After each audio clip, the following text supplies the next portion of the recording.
NG select angular की एक ऐसी लाइब्रेरी है जो किसी लिस्ट में से सिंगल या मल्टीपल डाटा को सिलेक्ट करने के लिए यूज़र इंटरफेस प्रोवाइड करती है। तो आज इस वीडियो में हम एनजी सिलेक्ट को अपने एंगुलर प्रोजेक्ट के साथ यूज़ करेंगे। तो उसके लिए चलते हैं, अपने प्रोजेक्ट को ओपन कर लेते हैं। तो मैं अपने प्रोजेक्ट की तरफ आ गया हूँ। ये हमारे वर्क के नाम का एक एम्प्टी प्रोजेक्ट है। इसके फोल्डर को ओपन करते हैं और अपर बार में CMD एंटर करके कमांड प्रॉम्प्ट ओपन कर लेते हैं। इसमें हम कोड डॉट की कमांड से अपने प्रोजेक्ट को कोड एडिटर में ओपन कर लेते हैं। तो ये मैं कोड डॉट की कमांड दे चुका हूँ। थोड़ी देर में हमारा प्रोजेक्ट कोड एडिटर में ओपन हो जाएगा। तो इसके बाद अब हम चलते हैं ब्राउज़र की तरफ। तो ये ओपन हो चुका है और अभी लोड हो जाता है हमारा प्रोजेक्ट। तो हम चलते हैं ब्राउज़र की तरफ और एनजी सिलेक्ट को सर्च करके NPM की वेबसाइट से इसको ओपन कर लेना है। तो ये कुछ ऐसा इंटरफेस हमारे सामने आ चुका है। इसमें अब सर्च कर लेते हैं हम एक कमांड को जिसको यूज़ करते हुए हम इसको इंस्टॉल करेंगे। तो ये हमें एक कमांड लाइन मिल चुकी है।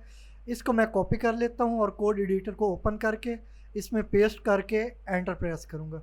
तो मैं पेस्ट कर चुका हूँ, एंटर प्रेस करता हूँ। तो ये थोड़ा सा टाइम लेगा और इसके बाद ये इंस्टॉल हो जाएगा। तो ये इंस्टॉल हो चुके हैं। अब चलते हैं वापस और देखते हैं कि इसको अब रजिस्टर कैसे करना है। तो ये हमारे पास 2 मॉड्यूल्स हैं, एक फॉर्म मॉड्यूल और एक एनजी सेलेक्ट मॉड्यूल। इसको मैं यहाँ से कॉपी कर लेता हूँ और वापस चलते हैं प्रोजेक्ट में। तो SRC के फोल्डर को ओपन करके ऐप कंपोनेंट में module.ts को मैं ओपन कर लेता हूँ।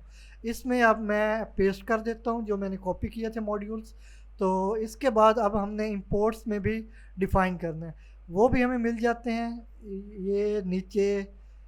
इनको मैं कॉपी कर लेता हूँ, इनको सिलेक्ट करके कॉपी कर लिया। अब चलते हैं वापस प्रोजेक्ट में। इनको मैं इंपोर्ट्स में पेस्ट कर दूंगा। तो सेव करने के बाद ये अब हम यूज़ कर सकेंगे क्योंकि अब इनको हमने रजिस्टर कर लिए। तो इसके बाद अब हम HTML कोड को यहाँ से सर्च कर लेते हैं।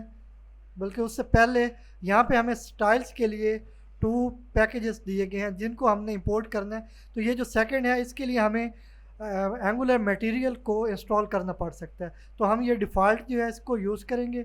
इसको मैं कॉपी कर लेता हूँ और चलते हैं वापस कोड एडिटर में style.css में इसको मैं पेस्ट कर देता हूँ। तो इसको भी सेव कर लेते हैं Ctrl+S के साथ।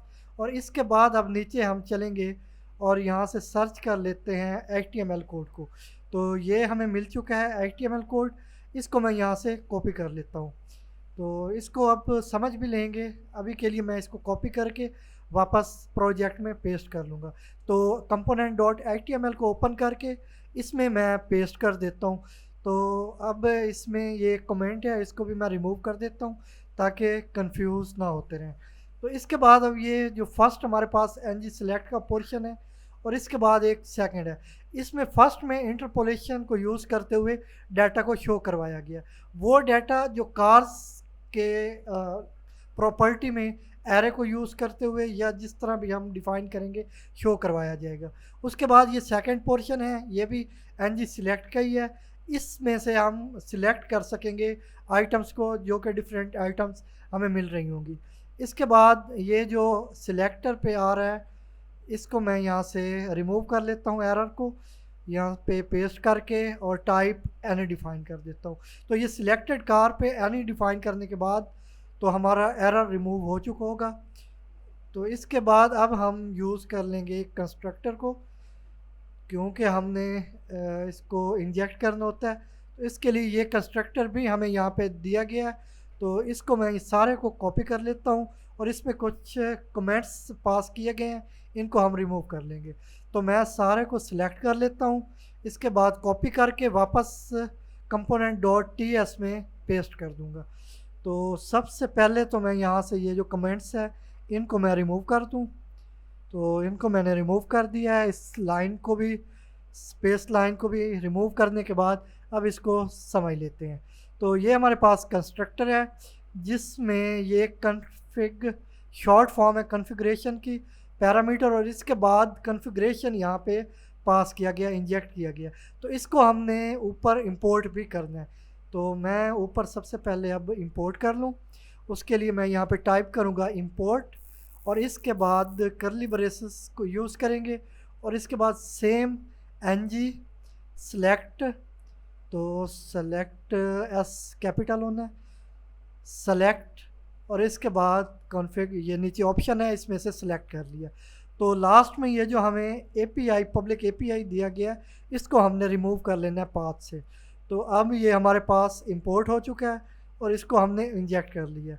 तो इसके बाद अब हमने जो कार्स के लिए प्रॉपर्टी डिफ़ाइन की गई थी उसमें हमने एरे यूज़ करनी है जिसमें हम डाटा डिफ़ाइन करेंगे, तो वो भी हमें यहाँ पे डिफ़ाइंड मिल जाती है। इसको मैं जस्ट कॉपी कर लेता हूँ। तो इसको मैंने सेलेक्ट करके कॉपी कर लिया। अब चलते हैं वापस कोड एडिटर में। इसमें कंस्ट्रक्टर के बाद मैं पेस्ट कर देता हूँ। तो ये हमारे पास आइटम्स आ गई हैं जो कि लिस्ट में डिफ़ाइन होंगी। तो अब HTML को ओपन करते हैं। यहाँ पे जो ये कार्स है इनको ही यूज़ किया गया एज अ प्रॉपर्टी। तो अब आउटपुट देखने के लिए हम अपने प्रोजेक्ट को रन करते हैं। उसके लिए ng सर्व की कमांड यूज़ होती है, इसको मैंने यूज़ कर लिया और ये हमारे पास लोकल होस्ट आ चुका है 4200। तो हमारा प्रोजेक्ट रन हो चुका है। इसको मैं कॉपी कर लेता हूँ और चलते हैं ब्राउज़र में। तो ब्राउज़र को ओपन करके न्यू टैब ओपन करता हूँ और सर्च बार में पेस्ट कर देता हूँ। तो एंटर प्रेस करता हूँ तो हमारे पास ये हमारा आउटपुट आ रहा है। तो ये जो लिस्ट की इनपुट फील्ड है ये काफ़ी लॉन्ग है, इसको मैं ज़रा सेट कर लेता हूँ। तो उसके लिए यहाँ पे मैं यूज़ करूँगा क्लास को। तो क्लास इसमें मैं वैल्यू दे देता हूँ स्टाइल के लिए, शॉर्ट में मैं stl डिफ़ाइन कर देता हूँ। तो इसके बाद सेकंड जो हमारे पास है इसमें भी मैं सेम stl क्लास यूज़ कर लेता हूँ। अब चलते हैं कंपोनेंट डॉट css में। तो वहाँ पे मैं इसको यूज़ कर लेता हूँ एज अ सेलेक्टर।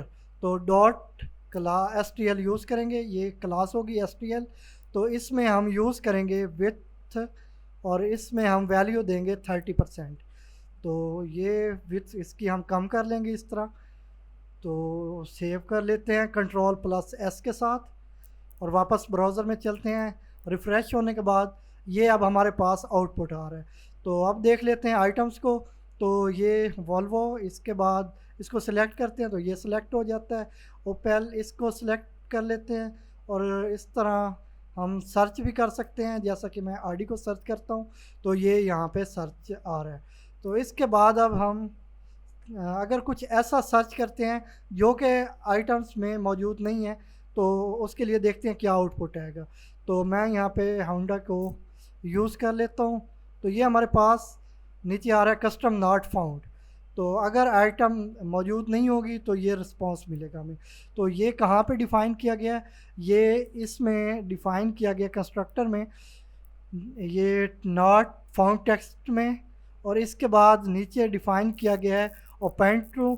अगर हम कोई डाटा इसमें फील्ड करना चाहें, इनपुट देना चाहें तो वो कर सकते हैं। और इसके बाद बाइंड वैल्यू का मेथड यूज़ किया गया है जिससे किसी ख़ास वैल्यू को किसी नाम के साथ एडजस्ट किया जाएगा।